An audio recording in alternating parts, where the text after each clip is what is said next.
Hey friends, and welcome back to the Reddit Rainbow, y'all. So someone sent this story to me in my Discord channel. If you're not already a part of my Discord, join the Discord, okay? So that I can read the stories that you want me to. All right, y'all, grab your vibes and delights, and let's jump into the story called Should I Marry the Nice Guy That Has Always Chosen Me?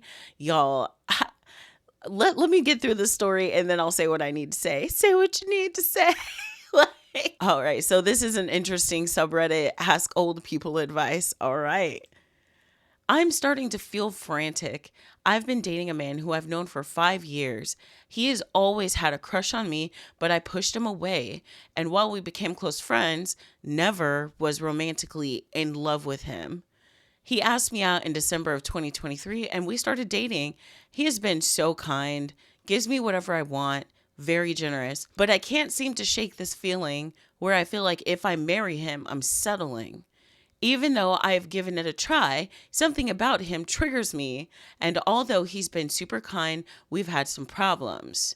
Once he explosively called me a see you next Tuesday because I told him I don't want him sleeping over at my house. Recently, he took me shopping for clothes and then threatened to take the clothes with him and told me to buy my own fucking clothes because I told him to shut the fuck up at 2 a.m. in my apartment because I was trying to sleep. And he blamed his reaction on me being disrespectful by telling him to shut the fuck up. Okay. But why was he like talking to you at 2 a.m.? Like, you know what I mean? Like what was even happening? And he also lied to me for a year about owning a car. We live in a big city. So while I knew something was off, it wasn't the most obvious because he would gaslight me. No, don't marry this dude. He would gaslight me and come up with excuses about how we rented his car out in his hometown a few hours away. Okay. Despite him being kind most of the time, like painfully kind, I wonder if he's being painfully kind because he's trying to hide that side of himself. I see him as a whiny little boy most of the time. He's very clear he wants to marry me and start a family. I am afraid of being alone and that I will never find a person if we break up. The thing I like about this guy is that he chooses me. He will always choose me. And I know for certain he loves me deeply. I just constantly feel so triggered and angry by him, despite him being patient and nice most of the time. This most of the time is fucking me up though. I'm really confused and looking for advice. I don't want to regret this one day if I break up with him. Am I doomed to be alone forever? Is there something wrong with me? And should I just give this guy patience and have more compassion? I am quite excited to hear what you guys have to say about this. All right, so let me tell you my own personal experience with something like this. Okay, so I always tell you guys about my abusive ex, right? That I learned all these boundaries way too fucking late, right? So I remember planning the wedding and people were like asking me excitedly, oh my gosh, oh my, are you excited to like have babies and all this other shit? And I'd be like, no, what the fuck? You know what I'm saying? People would be like, oh my gosh, can you imagine your future? And they would like drone on and on about things. I couldn't even see the future. Like, I can see myself with my beloved husband today, my slappa. I can see everything. I can see us growing old on like a porch and like watching the grandchildren play. I can see that like vividly. You know what I'm saying? I can see my future. But with him, I could not see anything. All I could see is darkness and crying. Like it would make me cry. You know what I'm saying? And then I remember walking down the aisle next to my dad. So like my dad had a stroke before I got married that first time. And he went through all this rehab and physical therapy trying to get his mobility back so he could walk me down the aisle.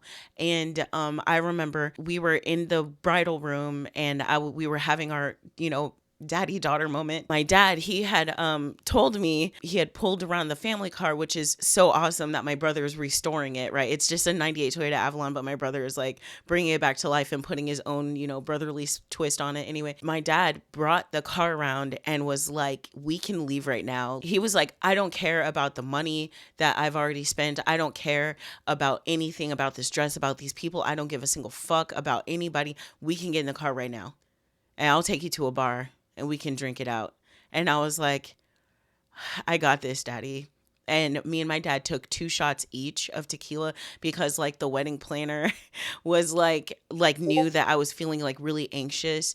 And so she brought us a tray of tequila. So me and my dad took 2 shots of tequila, and then we hooked arms and we like marched down the aisle. And I was very tipsy walking down the aisle.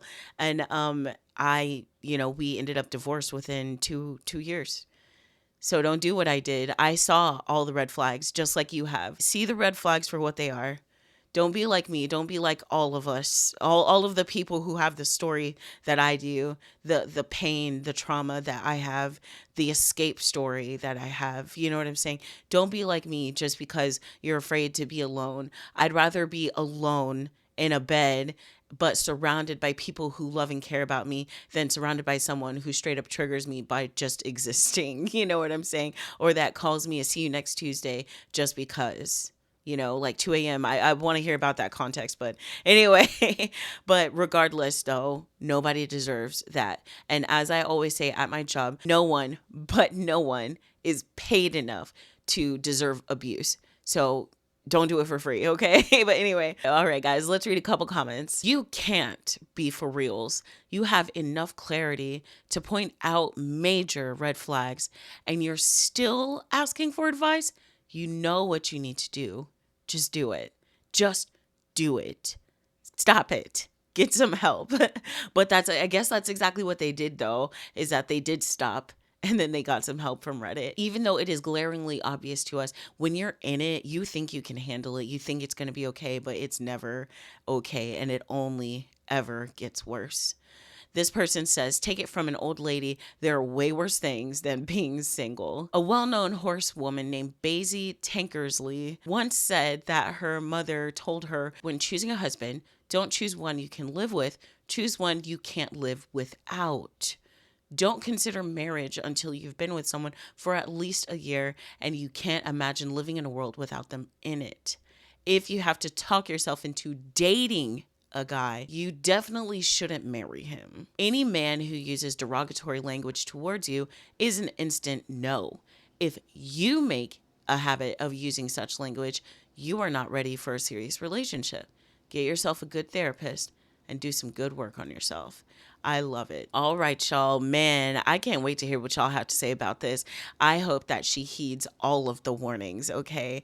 I hope she heeds every single one. All right. As always, I love you guys so much, and I'll catch y'all later. Mwah.